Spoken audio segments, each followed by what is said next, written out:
Most of us are raised to believe that negative emotions are something to be avoided. And even if this wasn't the outright story in your household, like nobody actually came to you and said, suppress your negative emotions, even if that never happened, there was still a subconscious story that said negative emotions must be evaded, negative emotions must be escaped. And how you learned to do this was the people around you, the adult figures, the parentals and the guardians, et cetera, they would move through life looking for ways to eradicate those negative feelings, whether it was through, suppression or projection or a mixture of both. Usually it's a mixture of both, right? They're suppressing and they're projecting, suppressing and projecting. And so they're looking to eradicate themselves of anxiety. They're looking to eradicate those feelings of shame, those feelings of guilt. And so you find yourself doing the very same thing, following those habitual patterns that you were raised under, and you saw kind of you saw in your environment, and you started to mimic yourself. And so we had this belief, or we live a life where we have a subconscious belief that negative emotions are to be escaped. And it makes sense, like at a rational level.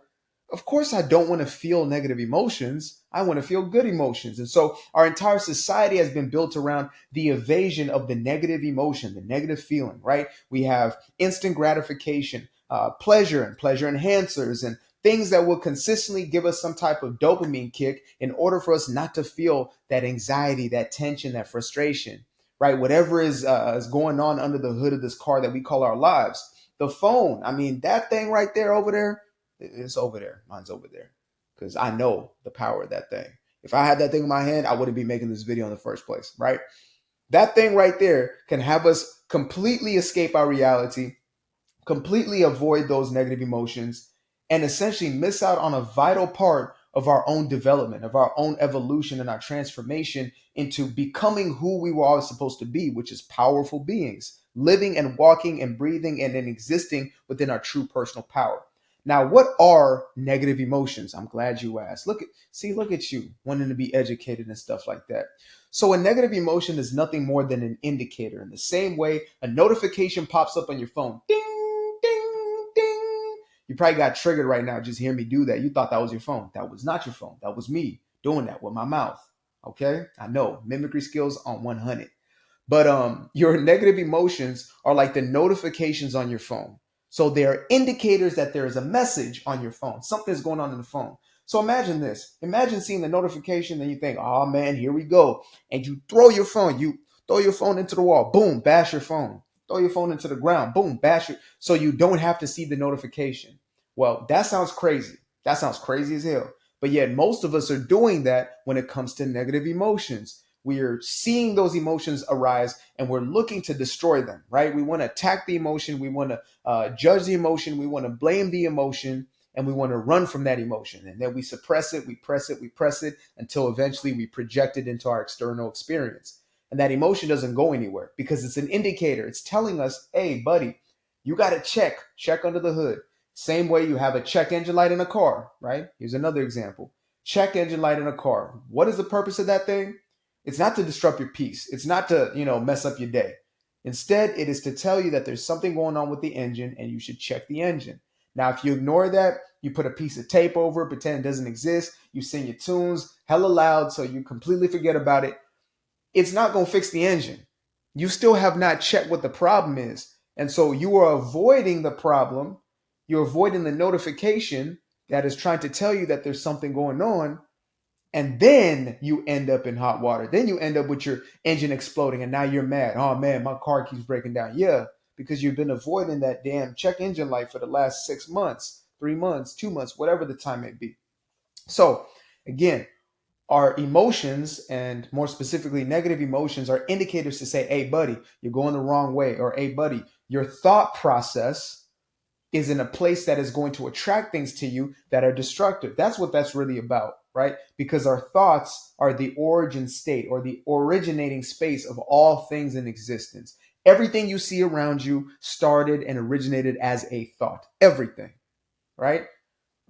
This microphone, thingy thing, acoustic foamy, that thing right there was a thought, as much as the two books behind me. Carrie Nicole's thoughts right there. Shout out to Poems to Heal the Dead Things.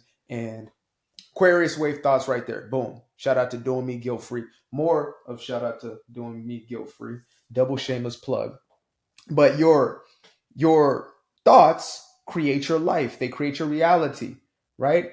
They are the first point of manifestation. And then your emotions will indicate to you where your thought process is. So if you were to register that the negative thought is leading me to check my or the negative emotion is leading me to check my thought process. If you felt a negative emotion and you immediately checked your thought process, you would realize that every single time you're thinking something destructive about yourself, about your life, about your circumstances, your condition, or whatever it may be, every single time, it is an indicator. Therefore, our emotions are tools. Our emotions are guide. And that's not to say we follow the emotion, right?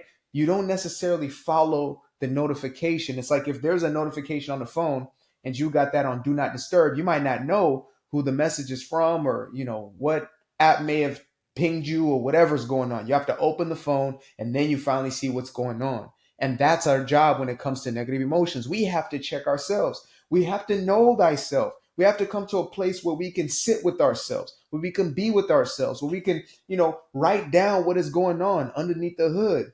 That's what journaling is about. It's not just about dear diary, I can't believe what he did to me again. Dear diary, I can't believe what she said today. It's not about that. It's about checking ourselves to see where our emotional and mental state is in order to see what belief systems we're holding on to, what stories we're telling ourselves. Because once we get down to the stories we tell ourselves, we see what beliefs we hold. And when we know the beliefs that we hold, we can change those beliefs into empowering beliefs that are going to give us the life that we desire. That's what it's about. It's not something that is against you, right? I know there's folks out there, shout out to them, bless their hearts. But there are folks out there who thinking, nah, that's the devil. The devil's doing this. It's the demons that are doing this, right? They're thinking this is some type of spiritual warfare that is being ensued. They think it's the devil working some type of craft on them. But I got news for you. It's not. As a matter of fact, it's not evil. It's not bad. It's not something to run from. Instead, it is something to embrace because it is literally for your own good. It is trying to guide you back to yourself. Anxiety, ding, ding, ding, notification. Uh-oh, what am I thinking? Maybe I'm thinking fear driven thoughts, right? I'm holding on to thoughts of the future. Am I worried for the future? Am I concerned for the future? As opposed to letting go and surrendering and trusting that I'll be taken care of and being present, right? We have to check with ourselves to see what the indicator is saying. You feel anger, you're rising up in anger, you go in your thoughts. You can see that, I'm believing that I'm powerless. I'm believing that life is happening to me. I feel like a victim and I'm telling myself a victim narrative, right? We really have to start getting attuned to that emotional state. And I know most of us were raised with this belief system that there are five senses. There's a man named Joshua Maponga. He's a fellow Zimbabwean. He's an incredible mind, right? He's like one of these OGs, these storytelling griot type of individuals. And he says, most of us were taught there's five senses, but that's this watered down education system. We have a multitude of senses. You talk about deja vu and synchronicity and all these other aspects of ourselves that are just as real, but we're not as attuned to. And we forget because they may not be quote unquote physical, but yet they're still part of our senses. We can sense energy. We know when the energy's off in the room. We can feel the vibe. And this is the very same way we feel our own emotional state. We have emotional sensors that tell us, hey, you're thinking this, hey, you're thinking that, right? You're thinking in the wrong direction, you're thinking in the right direction. You're thinking in a productive place or you're thinking in a destructive place. That's the purpose of our negative emotions or all emotions. So when we feel the positive emotions, obviously, it's the exact opposite. We're thinking empowering thoughts. We're thinking thoughts that are leading us to manifestations of the things that we truly desire in life. So think about it. This is literally your gateway into realizing what it is you're actually creating in your life. And you always have a reference point to go to. And, if you find it difficult to actually sense the nuances of your emotions, like I did, I'm an Aquarius, I'm heady, I'm very heady, I'm very intellectual driven. So getting back in my body and into my emotions, I had to go through a lot of meditation and I still do. I love my meditative practice. And I don't do the, lotus position, etc. I just sit in the chair comfortably and I allow the thoughts to, do what they do and to get myself into a place of stillness, right? As much as I possibly can. And it's been powerful for me to get used to the sensations of those emotions, to feel out the emotional states, and then to obviously reference back to my mind. What am I thinking? What are the thought processes I'm holding on to? And then I make the decision to shift and change my belief systems, to speak different things over my life, to give a different narrative and a different story to my own life, which is, again, that's a personal choice. So the suppression of those negative emotions is, again, it's the equivalent of ignoring the check engine light, which is just going to lead to that engine exploding, or, breaking your phone because you have a notification, right? And you immediately think, oh, this is terrible. This is the worst ever. I can't believe it. Boom, get rid of the phone. It's the exact same thing, only you're doing it in a way that I believe is far more detrimental, because this is your life we're talking about. It's not just a material possession that you can replace. You can replace the car, you can replace the phone, but you can't replace your life, the life that you live in, and this reality that you're creating. So you can only choose to integrate those emotions, right? Allow yourself to integrate those. Allow yourself to become comfortable, ironically, become comfortable with the negative emotions, right? Because our judgment on them is really what makes them feel so overpowering. We judge it. We think, oh, I shouldn't be feeling this. Why am I feeling this? Right? Most of us are raised to believe, man, if you got anger, if you got, frustration, resentment, that you are bad for it. You got jealousy, you got envy, those emotions, those negative emotions, you're bad for it. When in reality, they're indicators too. Like, I remember when I first realized that envy was an indicator that I wanted something, that there was a desire that I had. That's all that envy was. Envy was me saying, man, I really want that thing. And once I realized that,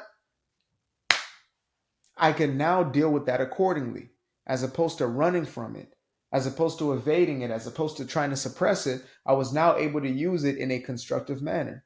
So let me know in the comment section, where you at with your emotions. Are you somebody who runs from your emotions still, or are you willing to embrace them? Are you doing that shadow work, or are you living in a damn delusion? Which one of the two? So appreciate you guys for tuning in. Much love. Namaste. Namaskar.